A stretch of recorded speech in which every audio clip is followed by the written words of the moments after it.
Welcome back to Game 2 in this Best of 5 series. My name is Crucius and this is Tal'Darim Altar.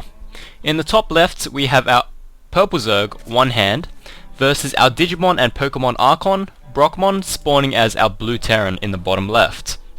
Wait, did I just repeat myself? Dropping the ball from the very start.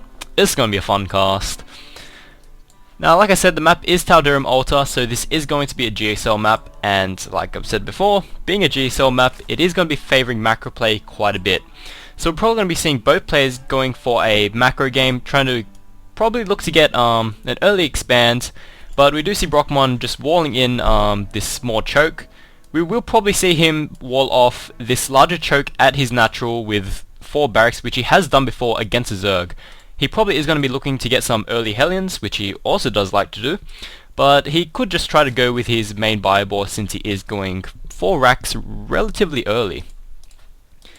Now this is just going to be a slight downtime because it is early game, and being a macro map, things tend to be kind of slow at the start.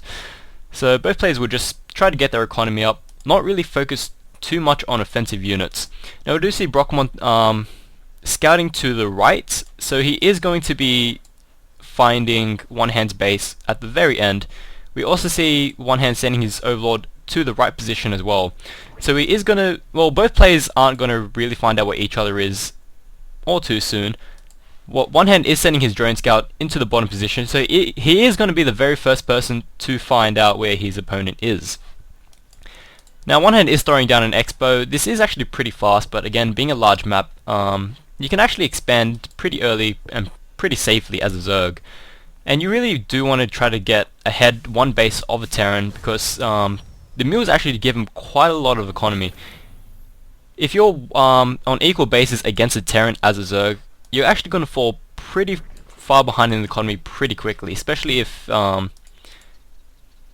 he builds an extra command center inside his base, changes that to an orbital, and he can actually use that extra orbital command to throw down mules, and whenever he's ready to expand, just fly that off whenever he needs to. Now Brockemon has finally figured out where OneHand is, because he did scout that third base, clearly not there, so that does leave one base, unless you don't really follow any logic, and then he could be anywhere on the map. But Brockemon is definitely smarter than that.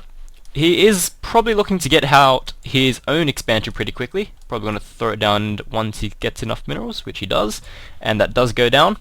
So he is just getting a couple Marines for defense, trying to pick off any extra scouts that does come up. OneHand's expansion does finish. He is getting a double queen up, and also getting his gas up. So we aren't going to be seeing any early Zergling aggression because he doesn't have speed. He doesn't even have any Zerglings out at the moment. If we look at the unit tabs, we currently have 18 drones versus 17 SCVs, but we do have 1 mule on the field for the Terran. So if we look at the income tab, Zerg is at around 560, 580, peak up to 600 just then, but the Terran is jumping ahead at 700. That is the power of the mules. They are going to give the Terran a lot more economy from the start, and we do see the 4 racks do come up for Brockemon.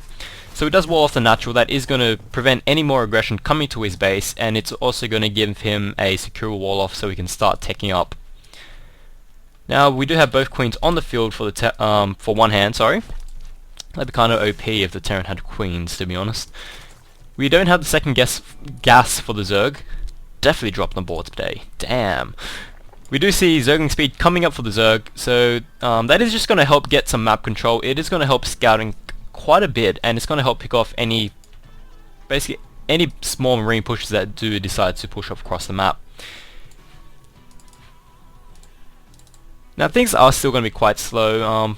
Brockemon only just massing up a couple Marines. We are probably going to be seeing a tech lab go down on one of those barracks just to get stim up. We do see Brockemon going for the double gas at his expo, so he is probably going to be switching to some factory tech or starport tech pretty soon. Now we do have 1 Zergling placed at the Xel'Naga watchtower. That is just going to keep an eye out for any pushes, but this SCV is moving across, trying to find some information on what the Terran is, or no, what the Zerg is doing, sorry. But he is going to see that there is 1 spine crawler up, there's an expansion, and that's basically all he's going to see. He is going to see this Evo chamber getting thrown down, so he's going to know the Zerg is probably going to be looking to get some upgrades pretty quickly here. But other than that, the SCV didn't really see all that much. he didn't see the Baneling's nest, but that may come back to bite him. But again, because Zerg did get his X-Bow up, chance of that ACV really making it to the base wasn't really all that high. Now we do see a Marine Ball pushing out for Brockemon. He is probably just going to be poking around at the front, try to snipe out what he can. He does know that the Spine Crawler is positioned at the front, so he knows that he has to be pretty cautious moving in. He doesn't know that the Baneling nest is up, so Brockemon's micro is actually pretty solid, so the Banelings shouldn't really cause him too much trouble. But if he is caught off guard, the Banelings will do a lot of damage. Kind of slow on the Marines bleeding. A couple of them do get taken out, but the rest do manage to get away pretty safely. Another wave of Banelings does come in, and he does lose another 5 Marines to the Banelings. So that is going to be the end of the Marine aggression. So Zergling's just picking out the last Marine. Brockemon does get up his factory, and also getting a second factory up. So we're probably going to be seeing some siege tanks at this point. He does throw down the tech lab.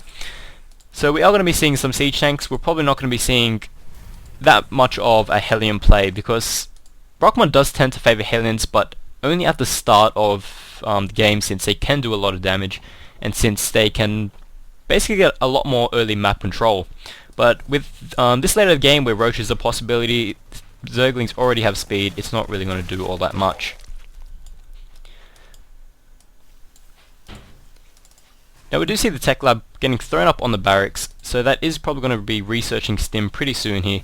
He also is getting a second tech lab on the factory, and we do see siege tanks being produced out of the factories.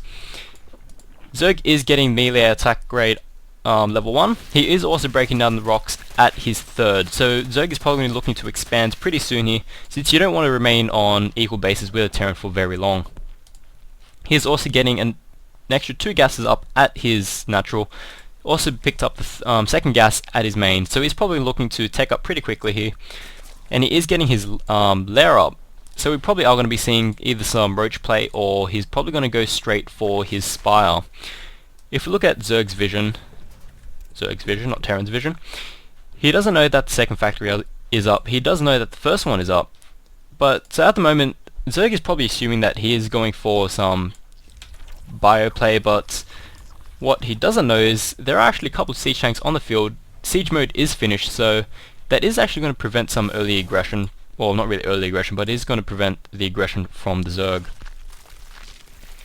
Now Terran is researching Stim. That is just going to help complement the Marines while dealing with the very large armies, especially the Banelings, because you want to try to snipe at the Banelings as quickly as possible before they actually reach your Marine ball, because once they do, that's just basically going to be having acidified, well, not really acidified, melted Marines for dinner. Now Zerg is getting his third base up, so he is going to be looking to get ahead in the economy. If we look at the economy tab, Zerg is currently sitting at 1,500 versus Terran's 1,200. And if we look at the worker count, Zerg is currently sitting on 61 workers, whereas the Terran is sitting on 64. So the Terran is actually falling pretty behind in the worker count, but he does have 2 mules on the field, so he is going to be able to catch up pretty quickly if he does throw up a third or fourth. So we're still on 2 factories for the Terran. He still has 5 racks, I think? No, he's still sitting on 4 racks as well, so he hasn't thrown out any additional tech buildings yet. Zerglings do pick off the Marine Scout that was at the Zelnaga Tower. Now he is picking up both extractors at his third, so he just wants to catch up on the gas, because as Zerg you need as much gas as you can get. And the problem that most people run into while playing is the extreme lack of gas. Even if you produce enough Zerglings to keep your mineral count low, generally you tend to run out of gas pretty quickly, because you have the Banelings, then you have the Roaches, then you have the Mutas, and so on, so on, so on, which is really, it's actually pretty gas intensive, especially since Infestors have come into play quite a bit recently. The need for gas has actually increased in general, if that makes any sense. Actually no, that's pretty logical. But I do start explaining things, so you never know. Zerg is trying to block the expansion, but they are going to get driven away by the Marine force, and Brockemon is going to be able to get his third up without any problems whatsoever. Now he is just going to rally the Zerglings around the map, trying to see if Brockemon decided to pick up 4th base without him knowing, but there is nothing, so OneHand doesn't really see all that much at the moment. We do see Mutas on the field, so that is going to help deal with the siege tanks quite a bit. Brockemon is getting a planetary fortress at his third, so that is going to help him defend against any aggression that comes from the side. He does have the siege tank, probably might want to siege it up just in case there is a run by. Because if your siege tanks do get caught unsieged by zerglings or roaches, that is actually going to be quite troublesome for you. Now the Terran is getting combat shield upgrade as well as infantry upgrade level 1, which just finished and started working on level 2. He's also getting an armory, so the timing window for these mutas is closing very quickly. Once Thors are out on the field, those mutas are going to get repelled pretty easily unless OneHand does manage to magic box the mutas and manage to take them out pretty quickly. Now it does snipe out that missile turret, only losing 1 or 2 mutas to that turret as well as the marines, but the stimmed up marines are going to drive that marine force back. He does know that armory is down, so he can probably expect that Thors are coming out on the field. We have 22 Zerglings in production for the Zerg and 1 Thor in production for the Terran. He is keeping up production of his siege tanks, which probably can get sniped out by the mutas if he does split up this muta force. 1 attack from the front, 1 attack from the back, and basically the Terran will either have to A, decide which side he wants to take, or B, try to split up his army, which will actually allow his mutas to stay there for a bit longer.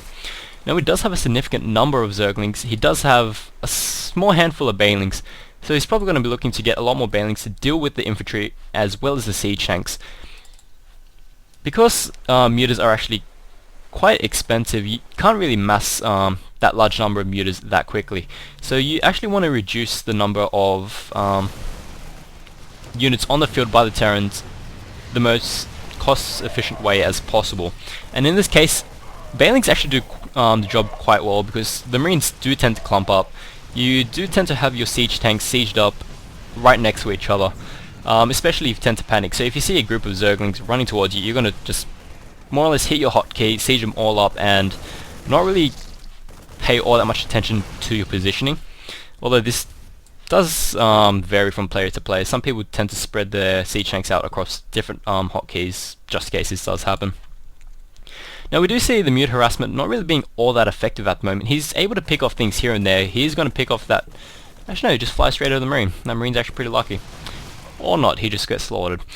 We do see air upgrade attacks for the Zerg coming up. He is also getting more mutas on the field, which just popped.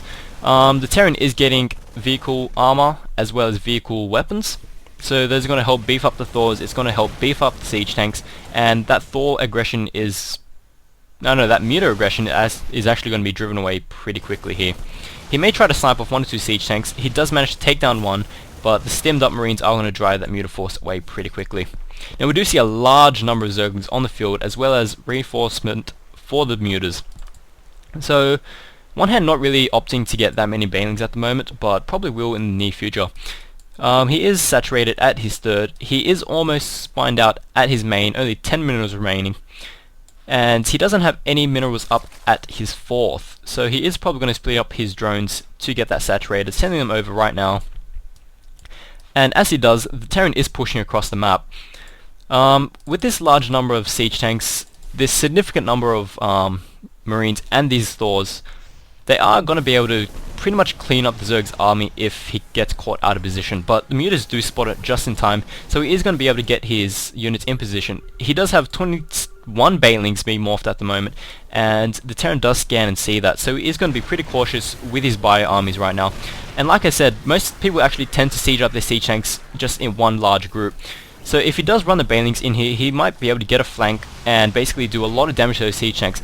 But Brockemon does decide to unsiege a couple of siege tanks to try to get a better position, some better coverage, and OneHand is getting his 5th base up. The muta's still looking for a window to attack. The Thors are actually spread out pretty well, so he is going to be pretty defended against any muta attack. Now the Banelings and Zerglings do run in, they're causing a lot of damage, taking out most of the siege tanks, taking out most of the Thors, and the mutas are actually going to be able to clean up the rest of this. The 2nd Thor does get taken down the 3rd Thor as well. He probably should have magic blocked the mutas just to reduce the number of shots he did take, because if you do look at the muta health, most of them are in the orange and the red. So if he did magic box the mutas, he could have reduced the damage a slight bit, but with this number of mutas, most things are actually going to fall pretty quickly, so unless he hits, say, a ball of Thors or a ball of Marines, he actually will be pretty safe at the moment. Now we do see a stream of Zerglings running across the map, trying to do what damage they can. The mutas are running in, trying to snipe out this last store. Probably going to be attacking the mineral line and take out as many supply depots as he can. He basically wants to remove the Terran's chance of reinforcing quickly. The Zerglings do get taken out by siege tanks, marines and Thors pretty easily, and now this muta force is going to get driven away. OneHand doesn't really need to commit any more to this attack. He has done a lot of damage at the moment. He is getting his 6th base up? Yes, his 6th base up. So he is around 2 bases ahead of the Terran. This one is only starting to get saturated at the moment with 3 drones on it. This one just finished just then. But like I was saying, you don't really need to overcommit to an attack. Once you have done enough damage, you can basically pull out and basically use that advantage and try to get ahead. Now Brockemon is sending a marine out, probably going to try to take vision of the Xel'Naga Tower, either that or suicide it into the Zerg's base, just to get a general idea of what the unit composition is. Now we do have 36 Banelings in production for the Zerg. He is getting adrenal glands, and he is also getting the Carapace and Zerg level 2 melee upgrades.